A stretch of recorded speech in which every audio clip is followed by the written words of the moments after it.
Hey, Jared, guess what? It's hump day. Happy Wednesday. How are you doing? Oh, I'm good. I'm refreshed, recharged. I didn't tweet for 24 hours yesterday. No picks, Wow. no gambling, Twitter advice, none of that. I went to the Devils game. I did bet at the Devils game. I lost money at the Devils game because I bet on the Devils.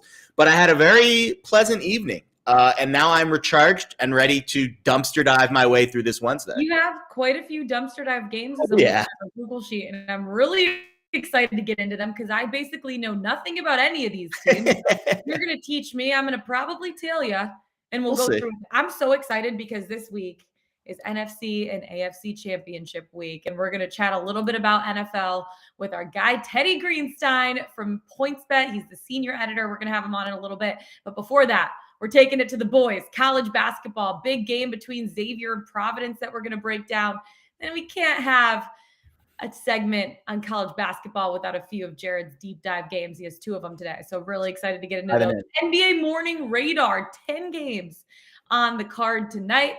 You got some prop bets going on, Jared. And then NFL, NHL Ice Picks we're finishing out with, and then we can't end without our best bets of the day. And the Pickswise 3-star play of the day, my friend. Are you ready for it?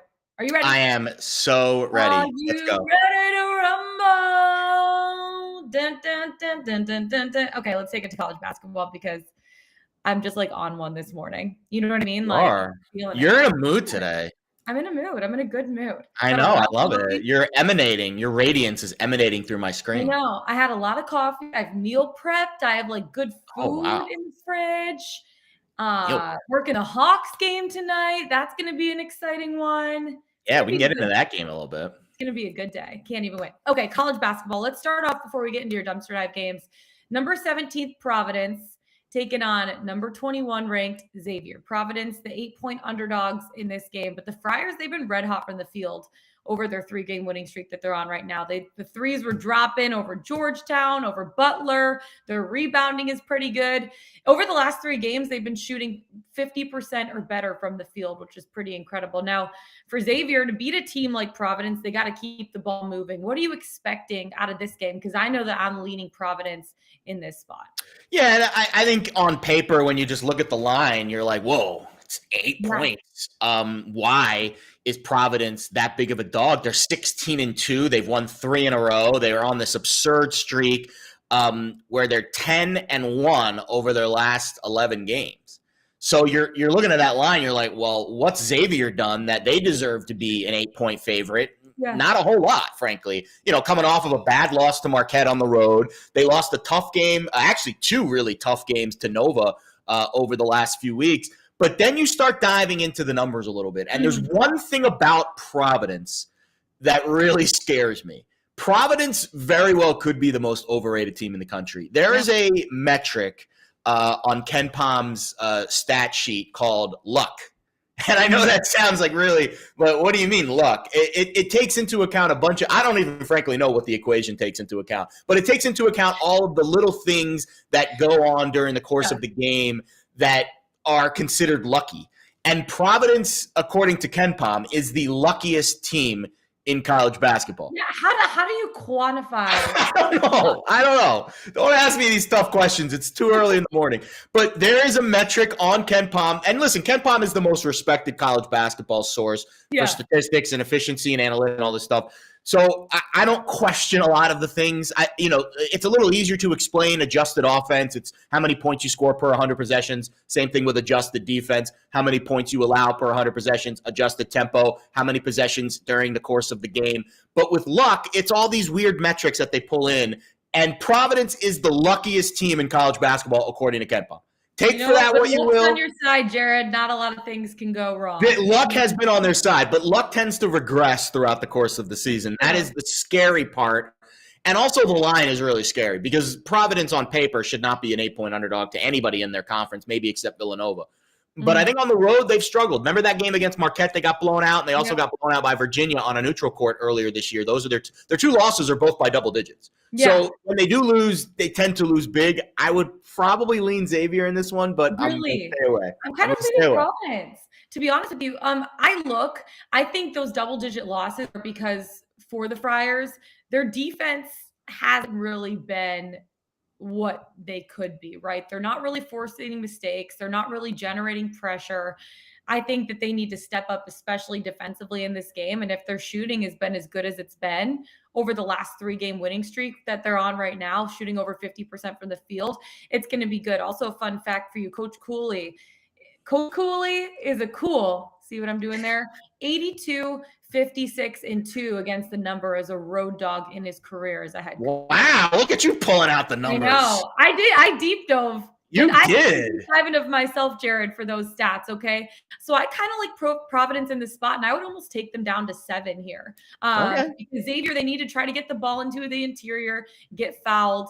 I think that Providence is going to step up their defense, force them to the perimeter, and their perimeter defense has been pretty good. So I kind of like Providence in this spot. I don't know if I necessarily think they're going to win the game, but I like them catching 8 points, and I might even take it down to 7. So I'm betting Providence here in this spot. Go for it. We'll see tomorrow who ends up on top of this one. We but will. then your deep dive game, let's take it to Mercer, because you like Mercer getting some points in this one against Samford. Yeah, tight line, 1.5. I'm seeing 1. It opened 2. They're at Samford tonight, who is dreadful. And again, we were on this Mercer team 2 Saturdays ago when they were hosting UNC Greensboro. And I thought that was a really impactful game because UNC Greensboro was the team that beat Mercer in the SoCon title game last year. And they got over that hump. They had a nice win over Greensboro, followed that up with a nice win over Citadel. Then they went on the road to East Tennessee State, who right now, I think, besides Mercer, kind of emerging as one of those tough teams in the SoCon. And we've heard from East Tennessee State before. They've been in the tournament in years past. But tonight, I really like this matchup against Samford. Samford's defense is dreadful.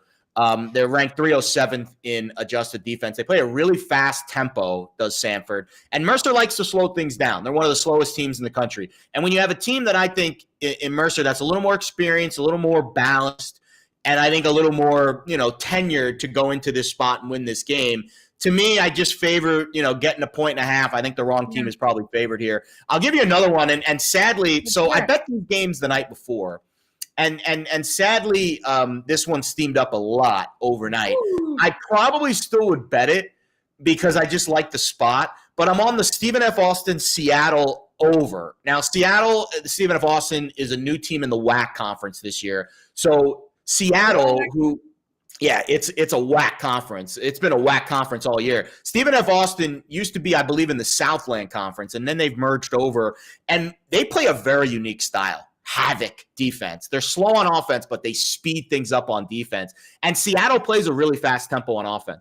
So I'm curious how this oil and water approach is going to work tonight between these two teams. Seattle, again, likes to run fast, but Stephen F. Austin likes to speed them up. So I think this game's going to have a frenetic tempo to it, frantic back and forth. And I got 139. I thought that was low for a total. I bet the over. It's up to 141.5 now. Wow. I would still play it, but I would be careful playing it, maybe go a half a unit. But again, I think the tempo of this game, because of the style that Seattle's played, they're not used to facing Stephen F. Austin, new conference, and because of Stephen F. Austin's defensive style, I'm going to take the over in this spot. I'd probably play it up to 142 just because it's been steamy all morning. But I do like points. You know me, the dumpster dive over games. I love How do you narrow down or even find some of these dumpster dive games? I'm actually very curious about this. So I don't have a life, basically, is what the answer is. That's not quite. I actually do have a life. I actually went out last night. I'm going out again tomorrow night. Look at you party animal. I'm a socialite now all of a sudden. I know, geez, you're like running the city of Jersey. The city of Jersey City. So here's what I do. I scan the board every night. I look at the opening lines, and there are certain shops, I won't mention the names, that are sharper than others. Yeah.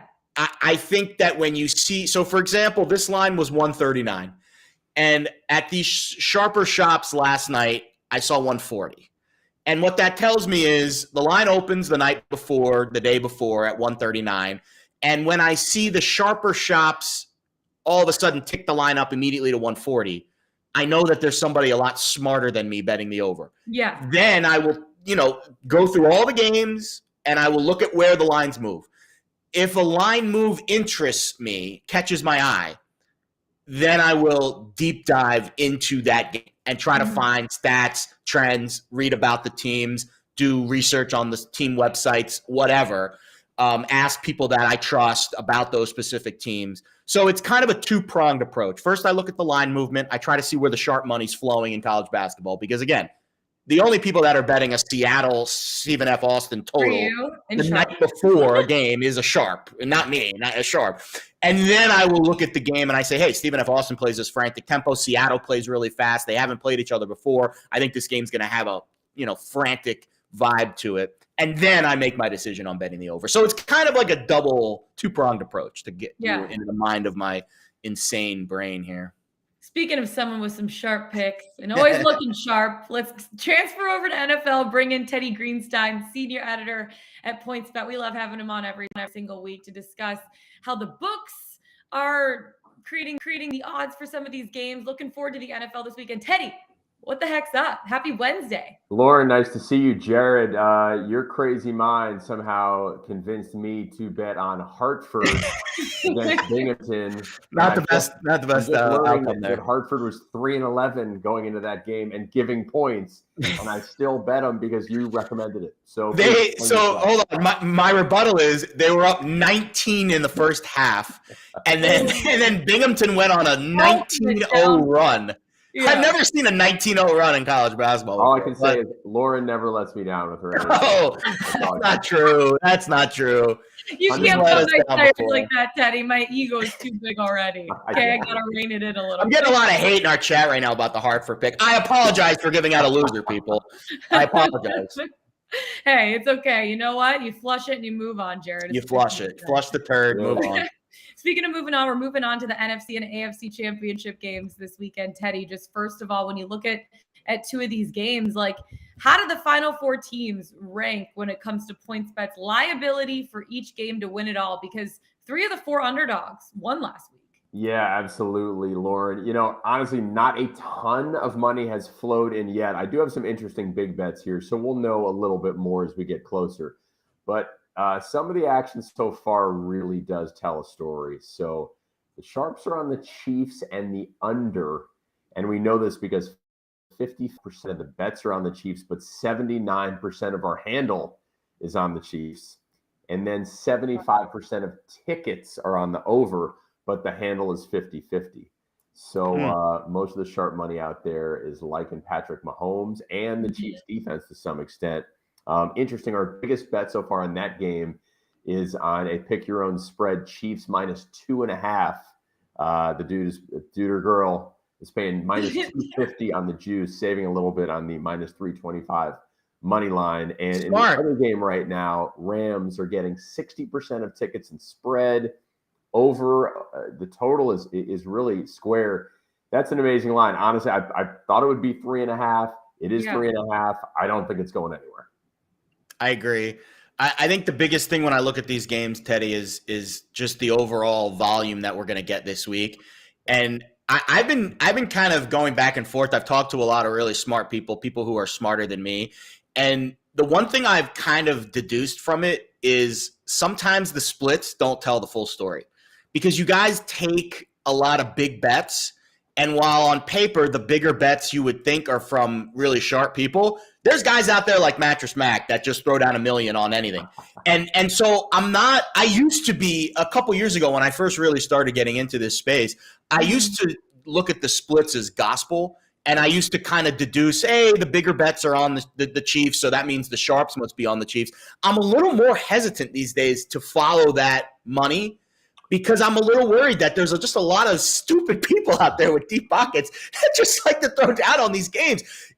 Do you see a lot of that, especially at the bigger shops? And you guys are one of the bigger shops. Yeah. When you take these bigger bets, sometimes it's not the sharp money. Sometimes it's square money, but they just have deep pockets. Well, I mean, a couple things. What day is today? Are we still Wednesday? It's Wednesday, baby. Yeah. Right. So we've probably taken 10% of the handle that we're going to. Exactly. Now, last week was interesting. I remember looking at what we call Power BI, and that has all of our numbers. And I remember seeing, wow, like the Rams were 80% of the handle. And then I looked why. The 5 biggest bets we took, and I think I mentioned this on the show, were on the Rams. Wow. Turned out they were absolutely right. Yeah. So, all these things are taken for what they're worth, but I do think that's an interesting indication early on that more money is flooded in on the Chiefs. I'll tell you what. So I expected that line to be 7.5. Yeah. And when I saw it was 7, I threw some down on the Chiefs. I think it'll close at 100% sure that's going to be the side that I'm on, but I was more confident it was going to go to 7.5 to 6.5. I agree. I mean, when you look at a game, let's talk about the AFC Championship game. The Bengals taking on the Chiefs. I mean, Chiefs in their 4th straight conference championship game right now. Bengals 12-7 against a number this season. That's the 4th best in the NFL. Just when you're looking at a game like this, how do you kind of approach how you're capping it and what you see going on here with the 7-point spread at this point? I'm leaning towards Joe Burrow, to be honest with you. I knew you would They're be. the sexy team. I am here for it. I ordered myself some of those sunglasses on Amazon that Joe Burrow was wearing the other day. Like $1,000 sunglasses from Cartier. I didn't order the real ones. I ordered them on Amazon, like the $10 knockoff brand. Come on, Jared. My pockets aren't that deep. Let's go. High rolling. Well, she's been winning a lot of bets lately, Teddy. I don't know. Those pockets are deep. Exactly. He paid $1,000 for those. Those I think $2,000 actually. Halloween store. What? They're either $5 or $2,000. I can't tell. You can't tell. It's like one of those things where like the cheap looking sunglasses are the new expensive things. You know what I mean? Well, I think the Chiefs defensive line is looking to buy some new sunglasses. They're probably thinking they're going to get rich on Sunday, getting some sacks here after Joe Burrow went down 9 times. I mean, it was an interesting contrast where Burrow clearly is in the mode of don't throw a pick. Don't take a risk. Take the sack, be safe, and it's amazing that the Bengals were able to thrive despite all those gaps there. So, I think what I'm going to do, I'm going to form my own sports book in the next couple of days just so I can offer this line at 7.5. I'm going to take a lot of money from Lauren and different people on the Bengals, and I think I'll still do well. I think you'll be fine. Here's the problem that I had betting on the Bengals in this game. The Bills played the perfect game, and they still lost. I know that the special teams wasn't perfect. I get that. But for the first 58 minutes of that game, they held Patrick Mahomes in check. They kept them relatively low scoring. They played the perfect game, and they still couldn't win. How are the Bengals going to be? The Bengals, statistically, analytically, are significantly worse than the Bills. Yeah. I just don't see them beating the Chiefs. I just don't see it. I think you could say Josh Allen played the perfect game. Sure. The Bills did not play the perfect game. Is Joe Burrow going to be able to play that well, though? Honestly, I don't know if he can. Did you say is who going to play that well? Is Joe Burrow going to be able to play that well? I don't know if he can. I mean, because Josh Allen was perfect. He really was. Yeah, Josh Allen was immaculate. He was amazing. It's just amazing how, you would have thought after that game that the Bills' defense during the NFL season was, maybe middle of the pack. Mm-hmm. And I mean, the Bills' defense was number 1 in the NFL. Yeah. So I think the Mahomes factor is just so scary right now to think when they need to gain about 35 or 40 yards in 10 seconds, they can do it. Now, obviously, the Bills' defense helped them out with some terrible schemes and all that, but I don't think my pick is so much shade on Burrow and the Bengals. I just think the Chiefs have just heated up so much now. Yeah, we've had a lot of debates this week about whether or not we think that the NFL overtime rules need to be adjusted a little bit. Sure. Your thoughts on that? I think, I don't know what the answer is, but I thought that Josh Allen deserved a chance to at least touch the ball. I don't love the college football overtime rules, to be honest with you, but maybe play another quarter. And then if it's still tied after that, play another quarter. I don't know what the answer is, but what are your thoughts? Yeah, I mean, everybody on Twitter hammering the overtime rules. Okay, it's what's better? I mean, how do you avoid having a situation where they literally are just going back and down the field and nobody can stop anyone? The only tweak I would make is this. So I like the NFL overtime rule. Yeah. The only tweak I'd make is if you elect to receive the ball, you start at your 20-yard line. So not a big difference, but at that point, you got to go 80 yards to end the game, or you got to go, about 45 to have a good field goal try.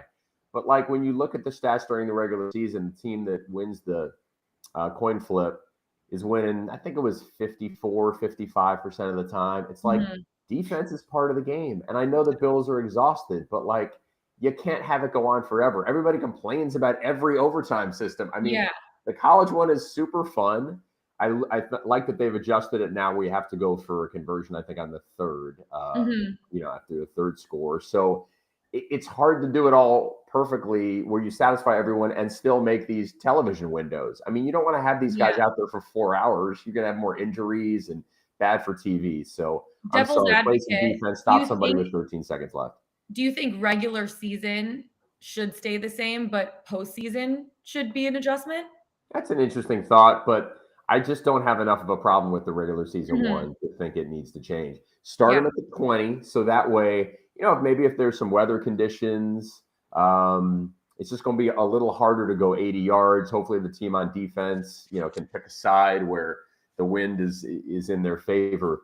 The Bills just stopped playing defense late in the game. So, but the Chiefs kind of did too. So I don't know how you create a system where, okay, Josh Allen's on the field once, but then they just keep scoring touchdowns. Like, when does it end? What's the final score? I mean, hey, if you want PointsBet the over, you're going to want that. It's going to be what, like 78-73 or something? It's going to be the final? Give me all the football. Keep playing, baby. I have a solution. Watch another 3 hours. And I had the Bills. I had all my money on the Bills, so I didn't like the result, but I was more ticked off about the final 13 seconds in the over. Where they should have squib kicked it. Totally. Ready? Here's my minor solution for it. Not minor solution, but we actually did an article on Pickswise.com this morning, our burning question about this topic, and this is what I said. I think if the teams knew before overtime started who was getting the ball first, it would change the strategy in regulation. For example, if the Bills knew on that last touchdown with 13 seconds left to Gabriel Davis that the Chiefs were going to get the ball first, they would go for 2 and make the Chiefs go for a touchdown. Because if they went for 2, they'd be up 4. But are you flipping the coin at halftime? How's that? No, beforehand. So maybe the home team gets it. It's the playoffs. The home team should get an extra advantage. So if the Bills knew before overtime started that the Chiefs were going to get the ball first, there's a little more game theory involved there, and it changes your strategy in regulation. That would be my change. How about my proposal? But I mean, if you want to take it to a little more extreme, the team on offense starts at the 15. So then I think a lot of teams would say, great, I'm happy to start on defense because this team is either not going to score and we can win with a field goal, or they're only going to kick a field goal and we can win with a touchdown. So if you start the ball farther back, I think it's an incentive to go second in a lot of cases. Yeah, very interesting. Okay, let's move on over to the 49ers taking on the Rams in the NFC Championship game. Spread right now, 49ers catching 3.5 points. I like the hook, and I think it's a good spot for the 49ers in this spot. San Fran, they're appearing in their 18th consecutive championship game. Most of any NFL team. Kyle Shanahan beaten Sean McVay 6 times in a row now. I kind of like the 49ers in this spot. Teddy, how do you kind of approach this game? As do I. It's just such a tough team. Look, Jimmy G's passing numbers were terrible. My best bet of the weekend was I PointsBet Jimmy G under on passing yards, so that was a nice hit. But, the conditions were such, weren't really conducive to passing. It was obviously freezing, and he also wasn't taking any chances. So I think he'll be better. Deebo Samuel is great. It's just such a good team top to bottom. Joey Bosa, solid, against the run. Obviously, we know about the special teams. I just think the Rams are fragile. I just don't really trust them for more than a field goal. Yeah, this game's – sorry, go ahead, Lauren. No, I was just going to say they know each other so well, both of these teams do. Jared, sorry, keep going. No, I think the books are going to need the Rams. I think the sharps and the public are going to take the points with the Niners. I do think we'll see some threes before Sunday, just the hunch. So if you do like the Rams, I would probably wait. The thing that scares me, the Niners, you bet it now, yeah? If you like the Niners, you bet it now. If you like the Rams, you probably wait. The Trent Williams injury is huge. What's his status? I need to know what his status is before I even consider betting this game. This is just a bad matchup for the Rams defense. It's been a bad matchup over the long haul. And listen to this stat that I found this morning. The Rams have only allowed 9 yards per attempt to a quarterback in a game twice this year. Guess the 2 games. The Niners both times. Yeah. For some reason, this Rams defense, which is so constructed to stop the modern passing offenses in today's NFL, the Niners are not that. And the Niners are like the peak of volatility, Teddy. How about this? In the last 11 years, the Niners have played in 5 NFC championship games, and they've also had 6 wins or fewer 5 times.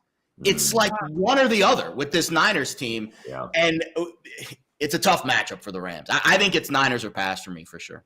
Yeah, it's going to be one where, the Niners are going to put the pressure on Stafford, try to disrupt their offense, which basically is based on timing. So, and I've seen Stafford in really high pressure situations watching the Lions over the years because their O-line has great against the blitz. But you know what? Like I just think it's a really, really good spot. And now they're going to be playing in a little bit warmer of a climate. So just a little bit. Just a little bit warmer of a climate. So I really like the 49ers in this spot. So yeah, I mean, Teddy, I want you to talk about, I'm looking right now at your boost of the week. So there's a golf today boost of the week. Tell me a little bit about that for the Farmers Open. Yeah. So hopefully you can still squeeze off a bet. Yeah. 7:30 in California. So that one is John Rahm to have 3 or more rounds in the 60s. And that's plus 150, right, Lauren? Not bad. Yes, it is pretty plus good. 150. Yeah. So it's interesting. Like, I picked Rahm, needless to say, shot 67 on Sunday at the U.S. Open at Torrey Pines. Very successful at that event. It did play tough last year. Last year, only 2 players were able to break 70 in 3 or more rounds. Rahm was close. He did it twice, and I think he had a pair of 72s. So he could certainly do it this year. Supposed to be really good scoring conditions. You got the South course that's really long, and then they play one round on the North course that's shorter, but has like tricky pin positions that the amateurs, the daily guys, don't see. So that's the golf boost. And I don't know if you saw what we call the hustle boost on the NFL. Did you guys see that one? Yes, hustle, name a bet, the conference championship round. It's at least one game to end in a walk-off touchdown or field goal, which we saw quite a bit of last week. Just a little bit. All 4 games, actually. I would love to have known what our guys should have priced 4 walk-offs last weekend. Oh my I God! don't even know. You couldn't even. How about just one walk-off field goal? I think is pretty tough. Well, so I asked our guys. All right, so this boost is plus 330. That either game ends with a walk-off, and of course, different from the regular season, there will be no ties in overtime. So if it goes to overtime, this bet has hit. And I asked our guys to explain it a little bit. Each game is roughly plus 600 to go to overtime, but then you also have to factor in a walk-off, during regulation. Yeah. So they figure that there's about a 25% chance that one of these games will conclude with a walk-off. So you get it was plus 280 boosted to plus 330. So kind of a fun one. After the games we saw last week, and I'm honestly going to sprinkle that right after we get off the show because I love that. Well, games are going to be blowouts this week after what we saw last No, week. no, Jared, don't even put that out there. We want some good games. Like It's impossible to top what we saw. I know, but I don't want to be disappointed this week. I'm hoping for like good, tight, close games. I'm hoping the Bengals keep the Chiefs on their heels. I'm so excited. I'm so excited heading into this weekend. Joe Burrow, bring out the glasses, baby. It's time to shine. Should wear them during the game. Time, Burrow. He's the boy this week, guys. Teddy, thank you so much. We love having you on the show. Good luck with your bets this week. I know we'll be chatting throughout the weekend too. So exactly. Give me some NHL winners, and Jared, I know you're due for some time. Go Mercer. Go Mercer. We're on Mercer tonight. Bye, guys. Good one, Teddy. Bye, Teddy. Thank you so much. That was Teddy Greenstein, senior editor at PointsBet. Love having him on. And we're going to be chatting a lot of NFL in the next couple of days heading into this weekend. So I'm really looking forward to the AFC NFC championship games. I really do think that Kansas City Chiefs Bengals game is going to be closer than what people expect. I think that I was about to say Jared Burrow. Joe Burrow. I think Burrow's going to come out and I think he's going to put on. He's going to put on for his city of Cincy. Fire up with some Skyline chili and have it happen. How is he going to do that? Tell me how. I don't know. We'll talk about it more later this week. He's going to dig deep. I actually watched that game. I watched both rematches. Oh, actually, I didn't watch the first Niners Rams game, but I watched the second one, and then I watched the Bengals Chiefs game from Week 17 the other day. That game was nuts. Nuts. That game was wild. Absolutely nuts. I know. Yeah. It's going to be hard to top those games. I really hope that we get some good matchups. Both of the games were crazy. Yeah. The Niners were down 17-0, came back and won. It's wild. Speaking of good matchups, there's quite a few in the NBA tonight. But before we start talking about some of the bets that you have and games that we're looking at, I want to talk about James Harden for a second. He, according to sources, don't know who those sources are, but according to sources, what I've read, he isn't necessarily happy with Kyrie playing part-time, doesn't like living in Brooklyn. With KD out, James Harden has to kind of shoulder the weight for this Nets team, right? And there's no Kyrie. They're on a little bit of a homestand now. Will the sports books adjust the price for the Nets future markets? Because we might only see the Nets big three on the court in the same time a few more times this year. A few more games, only a few more times this year. Like, what happens in a situation like this with the books? But I actually haven't checked. Let me look at the futures market right now. I mean, it's kind of been priced the same all year. The Nets, there's a pretty big gap between the Nets are and where the Warriors and Bucks and Suns are. I'll be honest though, I don't see it with the Nets. Like, I don't see a championship pedigree. I know Kevin Durant's the best player on the planet, but he's hurt and he's going to be out for a while. Wow. And we saw the same thing last year with James Harden. He was the guy last year for this Nets team. Once they traded him and acquired him, he was the guy. And I think when you look at who the Nets are as a team, there ain't a whole lot behind them. Yeah. And if Harden is going to be, mentally not there, if he's starting to, check out of being that guy that carries the weight, clearly Kyrie Irving's not prepared mentally for that. And Kevin Durant's physically banged up. So I've been super critical. If you've watched shows in the past years ago, I've been really critical of Kyrie, probably unfairly at times. But when you look at who he is as a human being, I respect what he's trying to accomplish. But as a basketball player, he's crushing his team because he's putting himself before the team.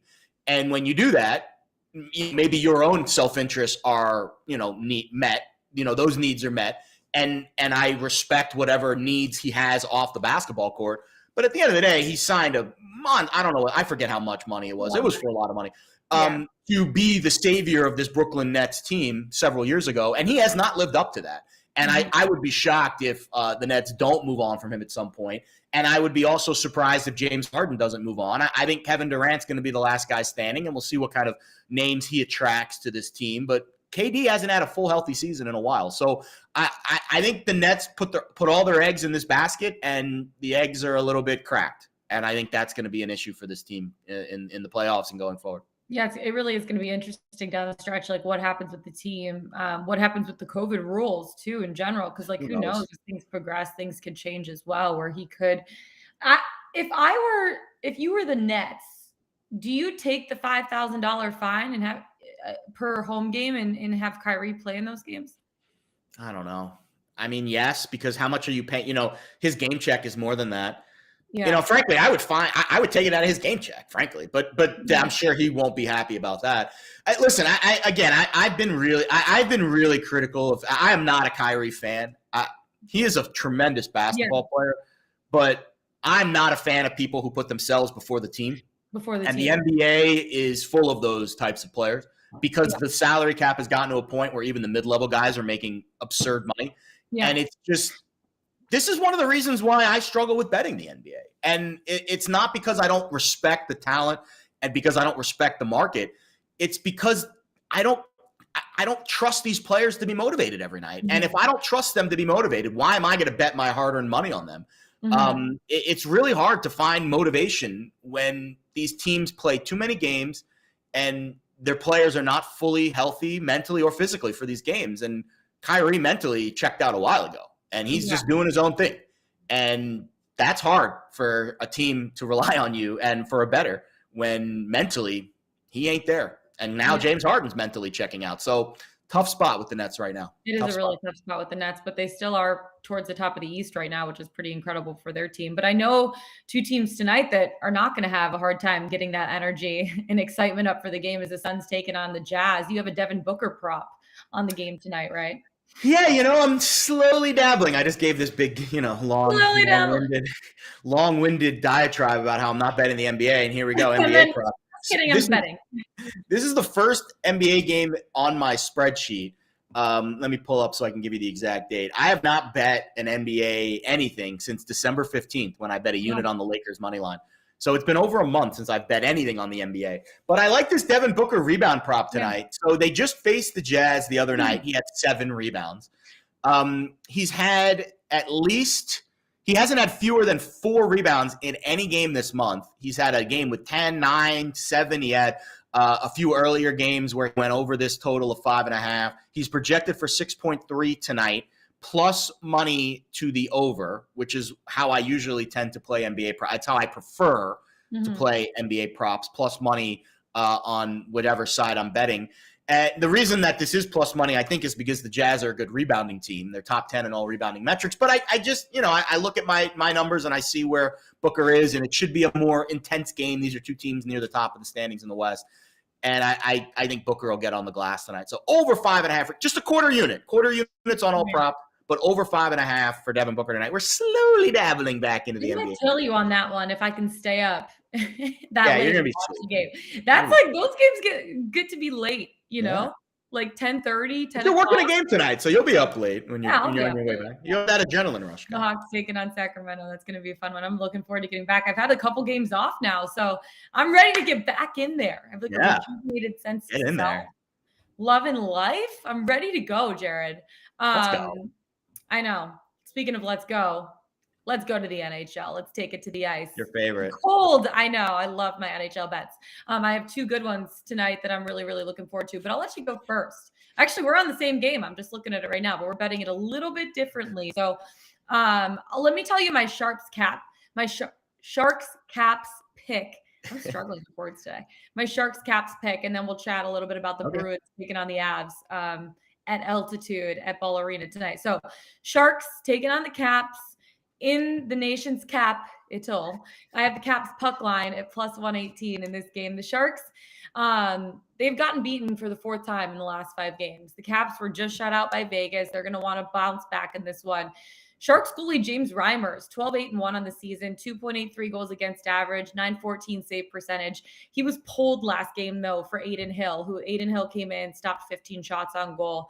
He didn't play very well last game. James Reimer didn't. I think that he's going to be playing again tonight against the Caps. He'll want to kind of redeem himself a little bit, but I don't know if he'll necessarily be able to. You look at the Caps, they've alternated victories and losses for the last straight 6 games. They've struggled on the power play last game. They had 5 chances. They weren't able to finish anything. But Ilya Samsonov has had 1 shutout against the Caps before this season. He might not be the obvious choice to pick right now with the Caps, everything that's going on. They've lost 7 of their last 10 games. But I think when it comes down to facing the Sharks, they step it up. The Caps are riding a 4-game winning streak against the Sharks, winning by 2 goals or more in 3 of those 4 games. So 4 of the last 6 games have been by more than 1 goal for the Caps when they've won. And 16 of the last 21 losses for the Sharks have come by 2 or more goals in this one. So I kind of like the Caps puck line in this spot, winning by 2 or more goals at plus 118. So I bet a full unit on that. I'm feeling pretty good about it. Good bounce back spot for the Caps after they were shut out by Vegas. Yeah. And just stats are showing that a lot of the wins that they've been having recently are by 2 goals or more. A lot of the losses that the Sharks have been having recently are by 2 goals or more. And then a 4-game winning streak for the Caps against the Sharks. I like them in this spot. But let's take it to the Mile High City, Jared, because I get excited when we get to bet my Avs a little bit. They're taking on the Boston Bruins. It's going to be a really close game, exciting game at altitude. What are you expecting? Yeah, so we were on the over against the Blackhawks the other night. Did not work out for us. Blackhawks got shut out. So your natural reaction, well, maybe some of the over trends that we're seeing with the Avs are starting to regress. We talked about it a lot on Monday's show. The Avs were, before Monday's game, 13-4-3 to the over at home, now 13-5-3. And they were 6-2-2 in the last 10 to the over, 6-3-2 now in their last 11. And now 4-2 in their last 6. So we take those trends down just a tick, but I still think the handicap is sound. And I still think when you do lose a bet that doesn't go your way, but your handicap still feels right, you go back to it the next night because you theoretically are going to get a slightly better price because of the line will, regress just a little bit towards the mean. So I think when you look at this total at 6 for the Bruins and the Avs, the one thing that we didn't take into account in the last game when we bet the over in the Avs was the Blackhawks offense, and they clearly were not ready to put up a big number in Denver. Well, the Bruins offense, I have a little more faith in. The Bruins, 4 of their last 5 games, have had 7 goals or more, and they've been on the plus side of the goals in most of those games. They're on a nice little streak. And they're second in high danger scoring chance percentage. They're third in high danger scoring chance percentage conversion. So they're not only getting a lot of scoring chances, they're converting them. So my handicap on the Avs is still the same. You know it just as well as anyone. They're a high-tempo team. They score a lot of goals, et cetera, et cetera. But tonight on the other side, I think they're facing a Bruins offense that is equally up to the task. And I think anytime we're getting 6 with the Avs, it's got to be an overbet. I think the Avs have mostly been 6.5s a lot. But maybe that 2-0 game the other night made this total a little bit lower, and now we're getting a favorable price on 6. So not a very complicated handicap. It didn't work out for us Monday. We're going to go back to it again here on Wednesday, and we're going with the over between the Bruins and the Avs. I like it, Jared. Okay, I am on the Avs 3-way money line. I'm also sprinkling the puck line. But this is also my best bet of the day. So I'm going to wait a second to talk a little bit about it. Before that, let's go to Pickswise.com and check out our 3-star play of the day. And then I'll give my best bet of the day. Because you also have the Avs Bruins over 6 for your best bet. Plays of the day. They're all, I feel like every pick, you know me when it comes to these PODs. Yeah.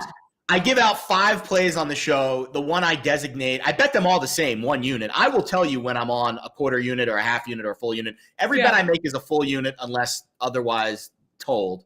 Otherwise stated. Yeah, and then I give out 5 plays, and the one that loses is the play of the day, and the other 4 win. It's it's crazy. But speaking of that, there's actually 4 3-star plays on the site tonight. Ooh, 3 of them are, I know, it's a heavy night. 3 of them are in college basketball. 1 of them is in the NBA.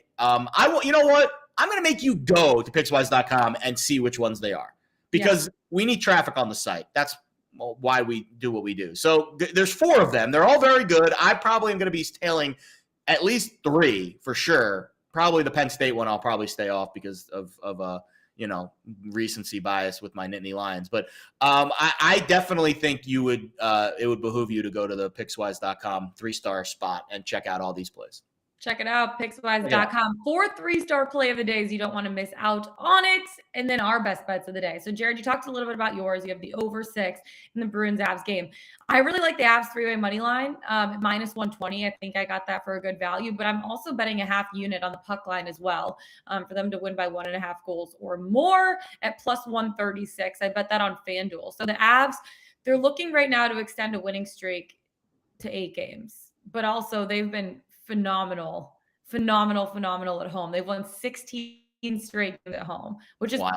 I mean, it's absolutely wild. They're 4-2 against the number in the last 6 games. Boston Bruins 7-3-0 in the last 10 games, but 0-6 against the number in their last 6 games. So that's something to definitely note. Boston is 13th in the league in goals per game right now with 3.10. The Avs are first in the league right now with 4.1 goals per game. So I think that over looks really, really good if the average of both of those teams for the entire season is 7 goals.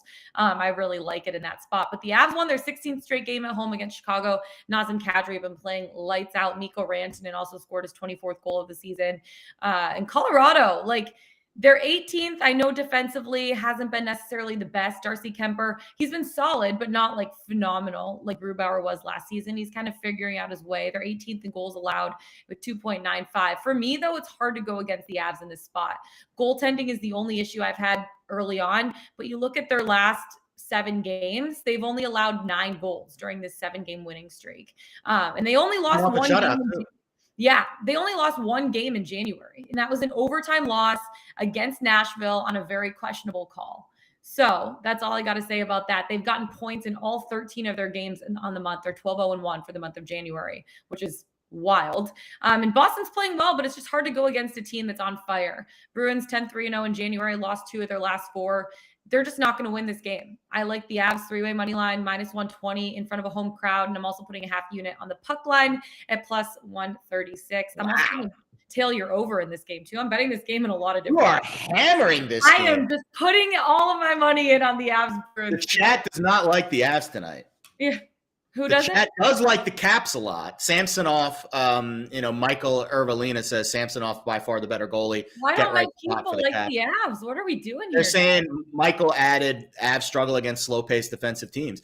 I don't. Are the Bruins a slow-paced team? Their scoring percentages are pretty They're high. not like the Island. Like they're not like the Island. Look at some of their games recently. There's not a lot of unders in the Bruins games recently. I don't know if they're a slow-paced team. Maybe they're facing some fast-paced teams, and that's speeding them up.